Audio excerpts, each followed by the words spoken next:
Gardner Minshew is already breaking NFL records. Cougar soccer proves that Gonzaga still doesn't exist. And Wazoo prepares to compete in the Cougar Bowl. This is Cougar Sports Desk for September 11th, 2019.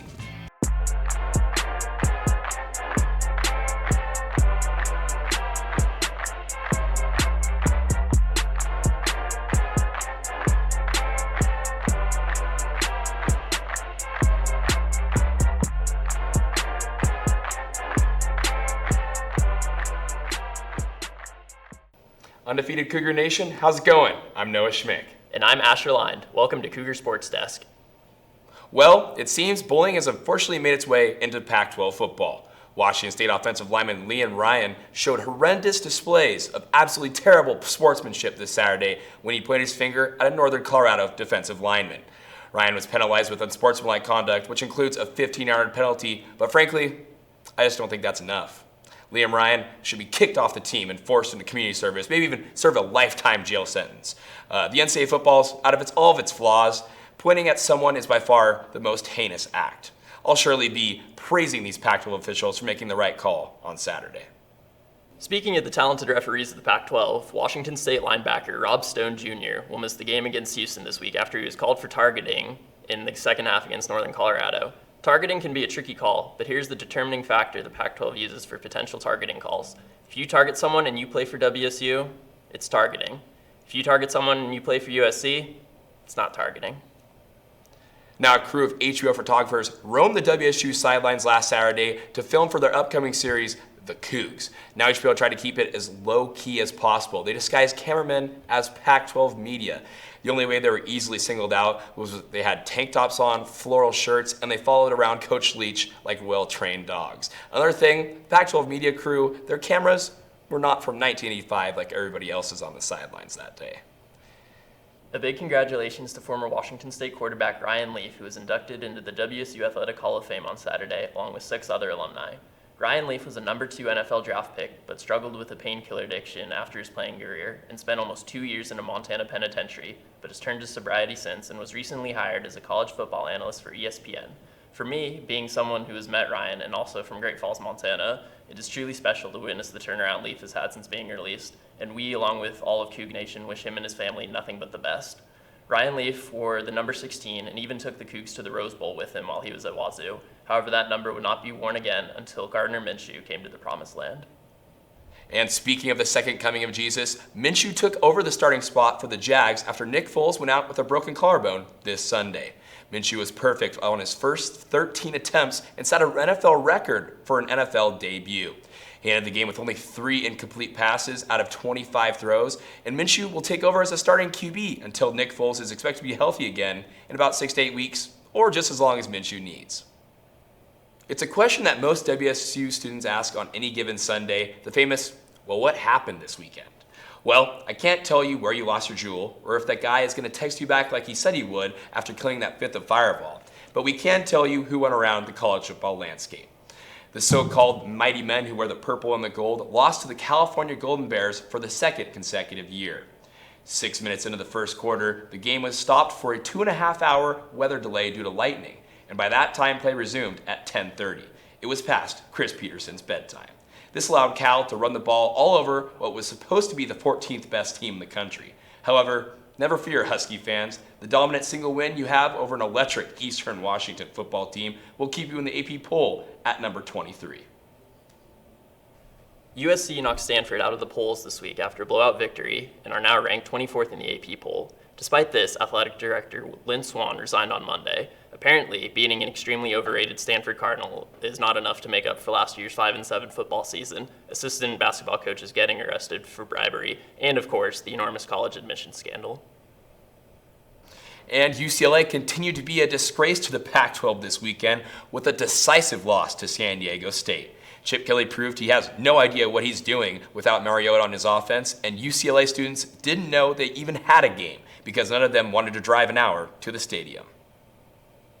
And speaking of teams that deserve to be in the Pac-12 more than UCLA, the Hawaii Rainbow Warriors damned the Beavers of Oregon State last Saturday in Honolulu, giving them the most Pac-12 wins in the NCAA. Texas Longhorn football is not back. College Game Day went to Austin, Texas to watch a matchup in which the LSU Tigers led the entire game and never looked back. LSU head coach Ed Orgeron's voice dropped 2 more octaves after the win, making him 1 more octave lower than Morgan Freeman. Also, College Game Day guest picker Matthew McConaughey was not all right after picking Texas to win. He did, however, take up some good advice from Mike Leach back in 2012 when Leach told him to swing his sword on his wedding day. Go ahead and interpret that in any way you want. We all know what you meant. Those are the headlines this week. Let's head over to the replay booth.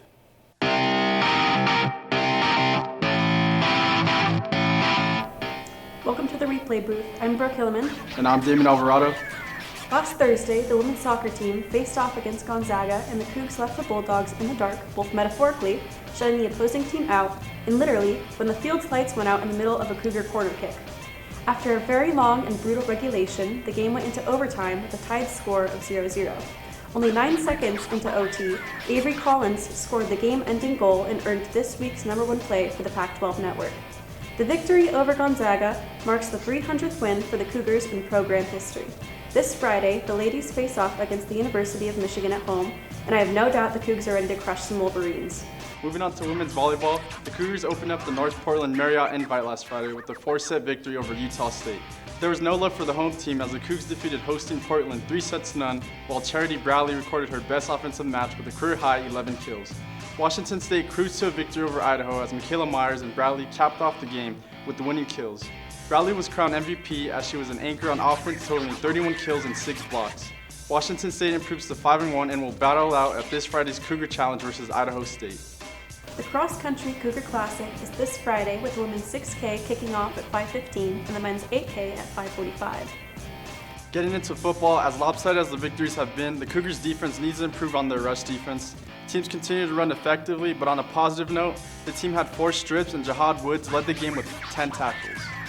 Meanwhile, Anthony Gordon continued to be an offensive force to be reckoned with, throwing for 469 yards and 4 touchdowns, with standout receivers Arconato and Winston Jr. each hauling in over 100 yards, and Borghi racking up 3 touchdowns, finishing with the final score of 59-17. Here's a fun fact for you. Washington State has scored 50 points in consecutive games for the 6th time since 1936. 3 of the 6 instances have come since Mike Leach took over in 2012. Well, that's it from the replay booth. I'm Damon Alvarado. And I'm Brooke Hilleman. Sending it back to the Cougar Sports Desk. Thanks, guys. For this week, it's the Cougs against the team that doesn't know how to spell the Cougs, the University of Houston. They literally spell it with 2 O's. Why? I don't know. Now, Asher, the person I want to talk about is Houston's QB, Derek King. He's their entire team. He runs fast. He can pass all right. I mean, he's the only quarterback on the team besides the coach's son who's even thrown a pass this season. Yeah, I agree. In their season opener against Oklahoma, King only had 167 passing yards, but what really impressed me was his 103 yards on the ground and also had a rushing touchdown to go along with that. You don't see that a lot with college quarterbacks. So if Wazoo can contain him, I think they have a good shot of winning this quote-unquote neutral game in NRG Stadium. Yeah, I mean, not much of a neutral site. I mean, if you ask me, it's nice that the Cougs, they're 8.5-point favorites. Basically, on the road, it's going to be a packed house there at NRG Stadium, like you said, ESPN on Friday. That's right. In fact, for the real Cougs, the next 2 weeks are going to be back-to-back on ESPN as Wazoo gets UCLA next Saturday for some Pac-12 after dark action.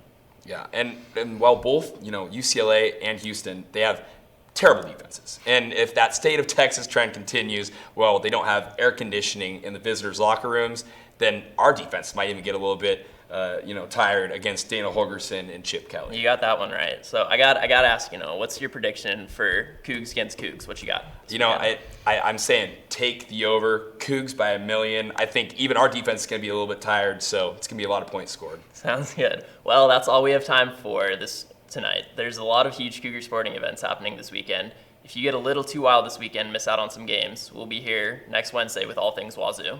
Thanks for watching, and for Asher Lind and everyone else here in the Studio A, I'm Noah Schmick. Go Cougs.